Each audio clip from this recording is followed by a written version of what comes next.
Déclaration politique. Le Comité national du Rassemblement pour le développement intégral et fédéral, RADIF, réuni à Gombe, dans la ville-province de Kinshasa, le 16 août 2026, a examiné 2 points majeurs.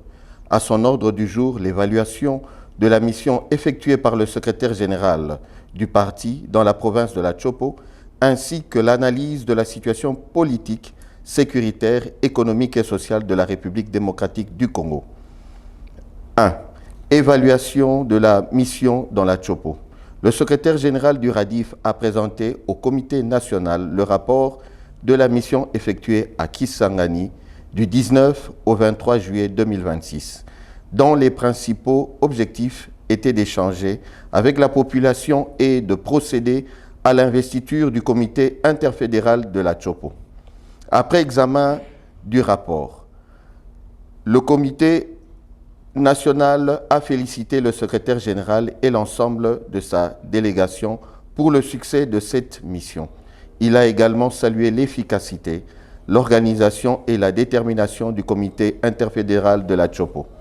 Le comité national l'encourage à poursuivre ses efforts en vue d'implanter durablement le RADIF dans l'ensemble des territoires, villes et villages de la province de la Chopo, conformément aux objectifs d'expansion et de mobilisation du parti. 2. Analyse de la situation politique, sécuritaire et sociale. Situation politique. Le RADIF constate avec préoccupation la dégradation du climat politique en République démocratique du Congo. Situation qui risque d'affecter profondément le vivre ensemble, l'unité et la cohésion nationale. Le parti estime que la préservation de l'intégrité territoriale et de l'unité du pays exige la recherche des solutions politiques inclusives, fondées sur le dialogue et la participation de toutes les forces représentatives de la nation. Situation sécuritaire. Le RADIF relève que, malgré les différents engagements et accords de paix conclus entre la RDC et le Rwanda, notamment à Washington, en date du 27 juin 2025, ainsi que les processus de négociation engagés à Doha, se soldant sur un accord de principe en date du 19 juillet 2025 et un accord cadre définissant la feuille de route et les protocoles de négociation pour un accord de paix le 25 et le 15 novembre 2025. La situation demeure extrêmement préoccupante dans l'est du pays. Le parti déplore la poursuite des affrontements et des pertes en vies humaines dans plusieurs territoires du Sud Kivu, du Nord Kivu et du Maniema. Il exprime également son inquiétude face aux menaces qui pèsent sur des villes, localités stratégiques, notamment Baraka et Kalemi. Le RADIF rappelle les positions du Conseil de sécurité des Nations Unies appelant au retrait des forces rwandaises du territoire congolais et à la cessation de tout soutien à l'AFC M23. Il s'interroge à cet égard sur l'efficacité de la réponse de la communauté internationale face à la persistance de l'insécurité. Le parti estime que la multiplication des accords et déclarations de paix ne peut produire des résultats durables sans leur mise en œuvre effective sur le terrain.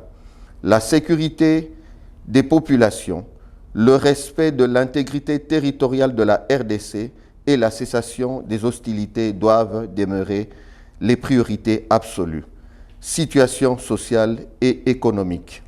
Le RADIF se dit profondément préoccupé par la situation humanitaire et socio-économique du pays, particulièrement dans les provinces touchées par les conflits. Des millions de personnes sont déplacées à l'intérieur du pays, notamment au Sud Kivu, au Nord Kivu et en Ituri, tandis que de nombreuses autres ont trouvé refuge dans les pays voisins. L'accès aux soins de santé, à l'eau potable, à l'éducation et autres infrastructures essentielles demeure insuffisant.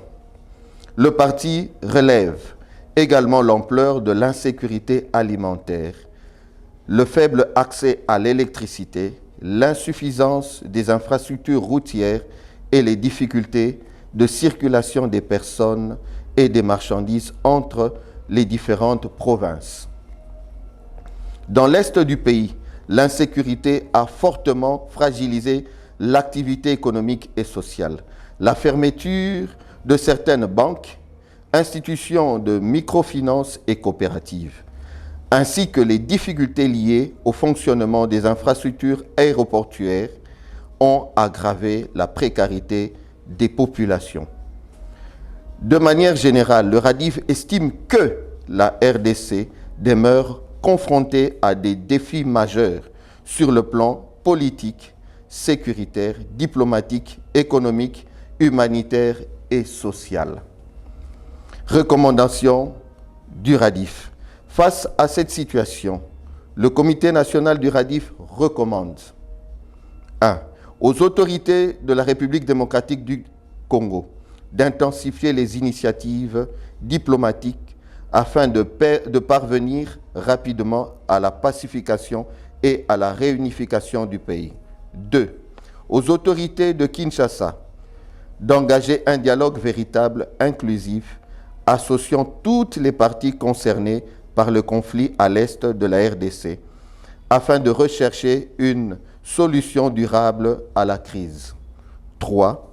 À la communauté internationale d'exercer une pression effective sur le Rwanda afin d'obtenir le retrait de ses forces au territoire congolais et à la cessation de tout soutien militaire et logistique à ses supplétifs de l'AFC M23.